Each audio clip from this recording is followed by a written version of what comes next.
right. So my first question for you, what was it for you? What was the most difficult thing for you to adapt to after the first year living in Malaysia? So my response to that would be having lived in Dubai previously to Malaysia. So Malaysia wasn't my first expat posting. Okay. So I did live in Dubai beforehand. So um, I don't think Malaysia was probably as difficult as it has been for maybe some others who it would have been maybe their first posting. Yeah. So both Dubai and Malaysia are Muslim countries. So a lot of the things that happen in both countries are pretty similar. The way people work, etc. I think the thing that I've had to adapt with probably is, first of all, living away from home. But again, it's not my first posting. So although I am this time further away from family, so Yeah. time differences to speak to one another's a bit more difficult than when I was previously in Dubai.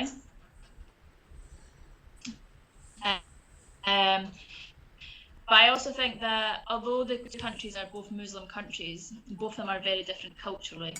So I think that's the first thing that you have to face when you first come to any country for your expat posting. It's just getting to understand that cultural awareness Yeah. and how everything works and how the hierarchy of respect, etc., all happens. So I think that's probably was the first difficulty for me being in Malaysia. All right. And the hierarchy in Malaysia, is it higher than in the UK or No, it's just well, first of all, for me being female in construction, I find it easier in Malaysia than what I did in Dubai. yeah, okay. In Because Dubai, is it a lot I, more difficult for women, I think. yeah, so in Dubai I would have to have a lot of international clients rather than local clients. Yeah. In Malaysia, I can go on any client project. It doesn't matter if they're local or not.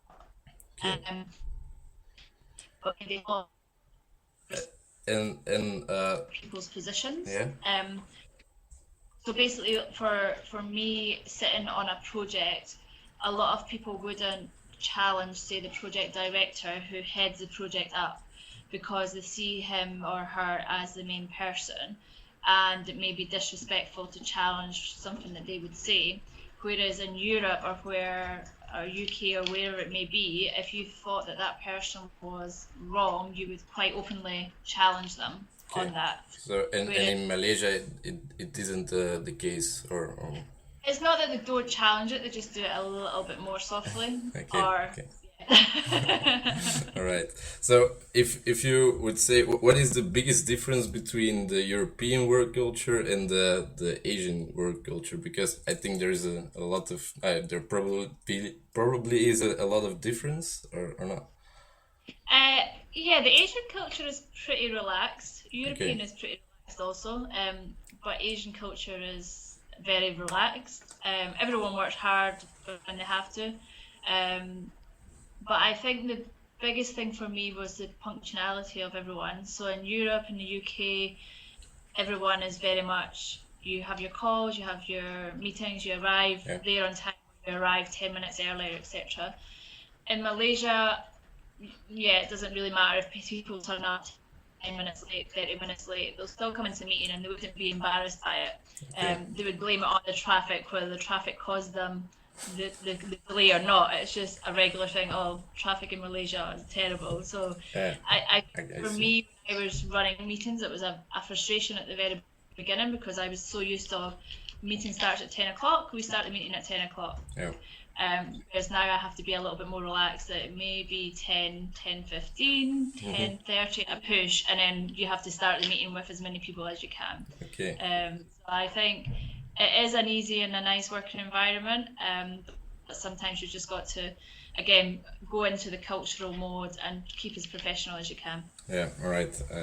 And for you, working with time difference, because you're also working with clients from Europe, you said, is it hard to because now I think it's 4:30 in the evening for you or not?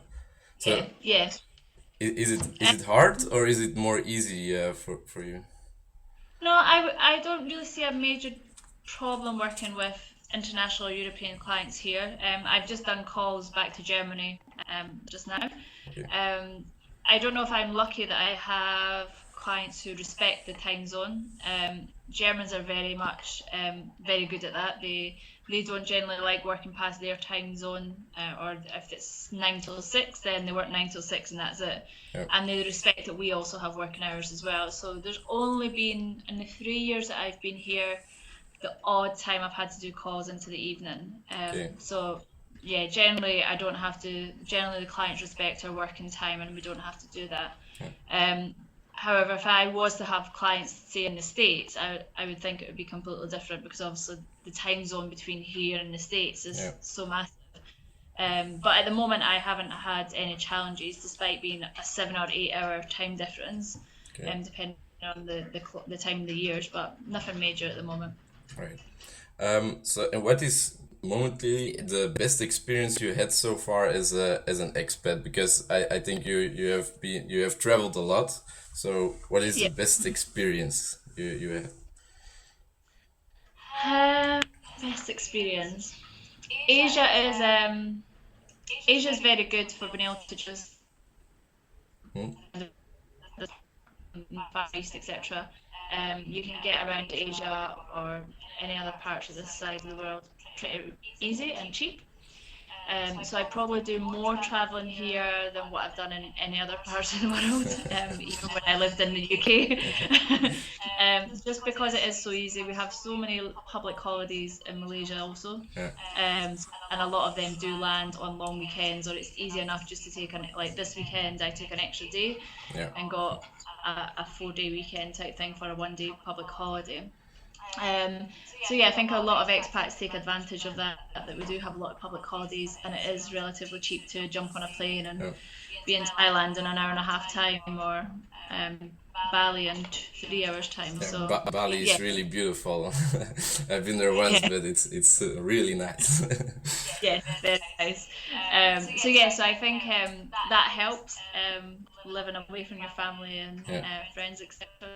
You can do that.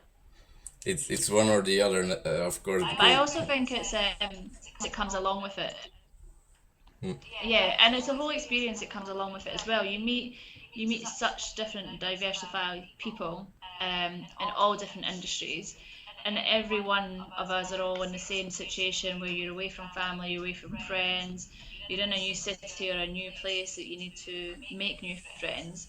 And I think you can make some good connections with people when you're away, and you make good friends out of it. But the sad thing is that because we're all expats, people come and go.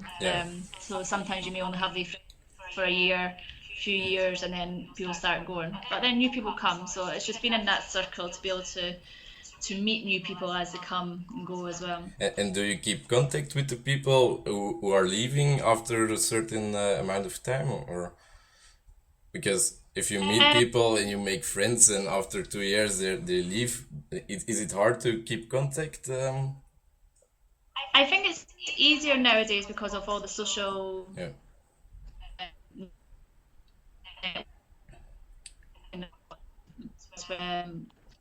5-7 years ago when we first left, but there's so many other ways of doing things now that I still keep in contact with the people that's left. Maybe not as often as what I do, because working full time and then only having a few days off at the weekend, then it's sometimes difficult trying to get family in and then friends and then other friends. So a lot of it's mostly done via social media now. If you could give me one piece of advice living as an expat, because my study is international business, what would it be? Would that be for someone coming out to be an expat for the first time, or just generally as being an expat? So the first time, I think, because I after a couple of years you learn what to do actually. So first time.